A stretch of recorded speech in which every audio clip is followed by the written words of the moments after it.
اگر وہ ایک شے چھینتا ہے تو 10 اس کے بدلے میں عطا بھی کر دیتا ہے، کیونکہ وہ مالک ہے۔ میری زبان پر کیا ہے؟ شکوے ہیں، میری زبان پر کیا ہے؟ شکایتیں ہیں۔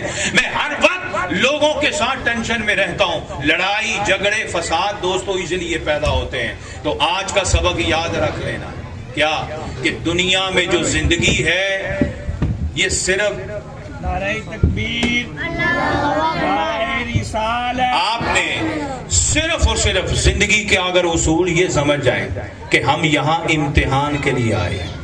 کس کے لیے؟ تو امتحان دے بھی دیں تو جب تک نتیجہ نہ آئے تو ٹینشن ختم نہیں نہ ہوتی۔ تو پھر یاد رکھنا دنیا امتحان ہے، نماز، روزہ، زکوٰۃ، حج سارے عمل بھی پورے کر لیں گے نا، ٹینشن پھر رہے گی کہ پتہ نہیں قبول ہوا ہے کہ نہیں ہوا، پتہ نہیں پورے نمبر ملیں گے کہ نہیں ملیں گے۔ اور یہ حضور کا حکم ہے، حضور کا حکم ہے، حدیث ہے، عمل کرنا فرض تھا، کر کے بھول جاؤ، اگلے کی فکر کرو، نتیجہ قبر میں نکلنا ہے۔ اب نتیجے کا پہلا سوال کیا ہے؟ بتا من ربو کا، تیرا رب کون ہے؟ حضور نے فرمایا مومن مسلمان کہے گا اللہ ربی، میرا رب اللہ ہے۔ وہ کہے گا ما دین ہوگا، تیرا دین کیا ہے؟ تو وہ مسلمان ہوگا تو وہ کہے گا دینی الاسلام، میرا دین اسلام ہے۔ میرا دین کیا ہے؟ یہ نوجوان بیٹھے ہیں، بیٹا میں آپ سے زیادہ مخاطب ہو رہا ہوں، بڑوں نے وقت گزار لیا ہے، ان کی سفید بالوں کی حیا خدا کرتا ہے، خدا کرتا ہے۔ خدا میرے نبی نے بالوں کی حیا کی ہے تو خدا کیوں نہ کرے؟ حضور کے آگے سے ایک یہودی گزر رہا تھا، بوڑھا تھا، کیا بوڑھا تھا، آگے گزر رہا تھا، جگہ تھوڑی تھی، کراس کرنا مشکل تھا۔ سیدنا صدیق اکبر، حضرت عمر، حضرت بلال ساتھ تھے۔ عرض کی آقا اس نے تو بہت دیر لگانی ہے، ضعیف العمر ہے، آہستہ آہستہ چل رہا ہے، ہم نے آگے پہنچنا ہے، آپ گزر جائیے۔ حضور نے فرمایا نہیں، بوڑھا جا رہا ہے۔ تو آپ نے پیچھے سے آواز آئی حضور یہودی ہے، فرمایا کیا ہوا؟ یہودی ہے، خدا کا بندہ تو ہے۔ ہم ایک دوسرے پہ مسلک کی انگلی اٹھا دیتے ہیں، ایک دوسرے پر کیا کیا اعتراض کر دیتے ہیں۔ میرے نبی نے یہودی ہونا نہیں دیکھا، خدا کا بندہ ہونا دیکھا۔ اے بیٹو تم راہ جاتے بزرگوں سے کتنا مذاق کرتے ہو، نہ یہ تیرے دادا پردادے کی عمر کا ہوگا، تیرے باپ کی عمر کا ہوگا۔ کملی والے آقا دو جہاں سید کائنات کی ایک حدیث ہے، آقا دو جہاں علیہ السلام نے ارشاد فرمایا خدا کی قسم اگر کوئی بچہ اپنے باپ اور اپنی ماں کے سفید بالوں کا واسطہ خدا سے دے کے کہے مولا میرے باپ اور ماں کے سفید بالوں کا واسطہ مجھے معاف کر، یہ دعا قبول کر، خدا اگر اس کی دعا کو رد بھی کرنا چاہے مگر ماں اور باپ کے سفید بالوں کے واسطے کی وجہ سے قبول فرما لے گا۔ اب ماں نیک ہے یا بدکار، باپ نیک ہے یا بدکار، معاذ اللہ ایسے نہ ہو، ایسے نہ ہو، لیکن اولاد کے لیے جنت ہے، اولاد کے لیے جنت ہے۔ وہ گناہگار خدا کے ہیں مگر اولاد کی کیا ہے؟ بولیے اولاد کی کیا ہے؟ جنت ہے۔ ایک صحابی آئے، عرض کی آقا میرا باپ کافر ہے مگر مجھے خدا نے توفیق دی ہے، میں نے آپ کا کلمہ پڑھ لیا ہے، تو کیا میں اپنے باپ سے برا سلوک کروں کیونکہ وہ مشرک ہے؟ حضور جلال میں آ گئے، فرمایا میرے دین میں بدتمیزیاں نہیں ہیں، آئے آئے میرے دین میں بے ادبیاں نہیں ہیں۔ وہ کافر ہے تو رب کا ہوگا مگر تیرا باپ ہے، وہ ماں کا کافر ہے تو رب کی منکر ہے لیکن تیری ماں ہے، تیری کیا ہے؟ ماں ہے۔ ہو سکتا ہے کسی صوفی نے اس کی تشریح کرتے حاجی صاحب یہ کہا ماں باپ غلط بھی ہوں، اولاد اگر ادب کرے تو ہو سکتا ہے ان کے ادب کی وجہ سے خدا انہیں بھی نیک بنا دے، انہیں بھی نیک بنا دے۔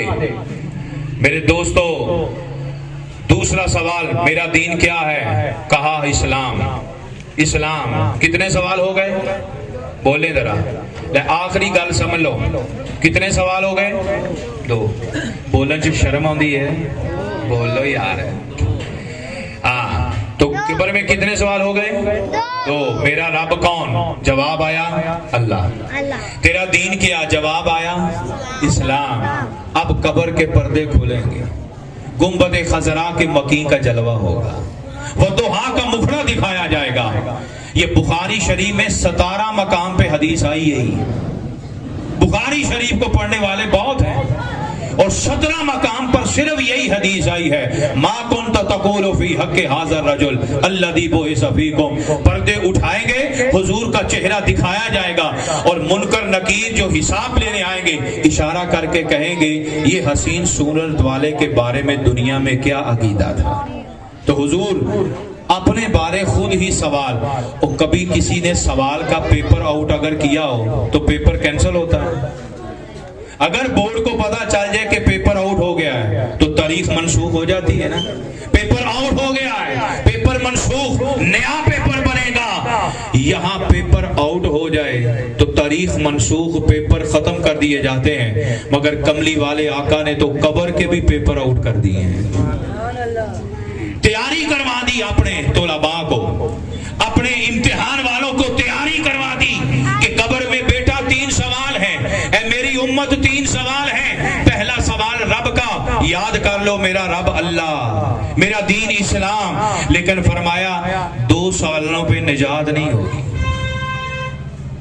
2 سوالوں پہ نقطہ ہے۔ اگر اللہ کو مان لینا کافی ہوتا تو فرشتوں نے جب کہا تیرا رب کون ہے تو کہا اللہ، تو کامیابی ہونی چاہیے، 100/100 ملنے چاہیے۔ لیکن یہاں پہ بات نہیں رکی، کہا اچھا بتا تیرا دین کیا ہے، اسلام، دین بھی اسلام ہو گیا، رب میرا وحدہ لا شریک ہو گیا، تو بات ختم۔ نمبر مل جانے چاہیے، پاس ہو جانے چاہیے، لیکن نہیں، ایک سوال باقی ہے۔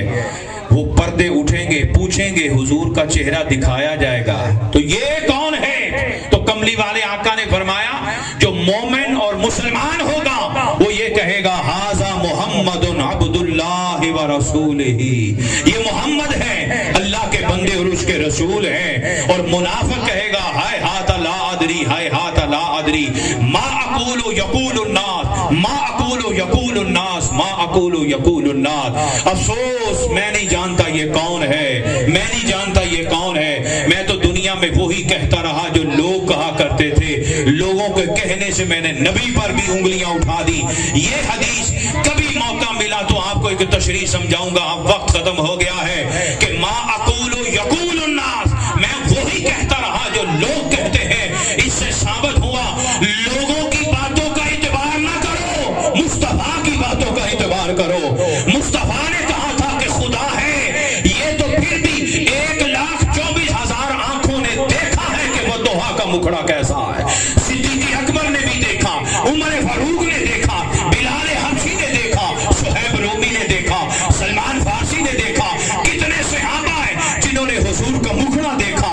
پھر ابو لہب نے دیکھا، ابو جہل نے دیکھا، امیہ نے دیکھا، شیبہ عتبہ نے دیکھا، ارے کتنے کافر ہیں انہوں نے دیکھا، کتنے یہودی تھے انہوں نے دیکھا، منافقوں نے دیکھا، مگر کروڑوں نے دیکھا، ماننے والے 1,24,000۔ کہنا پڑے گا وہ دوحہ کا مکھڑا تو پھر بھی کسی نہ کسی نظر میں آیا ہے، خدا کا چہرہ تو آج تک محمد کی نظر کے علاوہ کسی نے دیکھا نہیں ہے۔ تو حضور نے کہا کہ خدا ہے، ہم نے حضور کی بات مان کر خدا کو مان لیا۔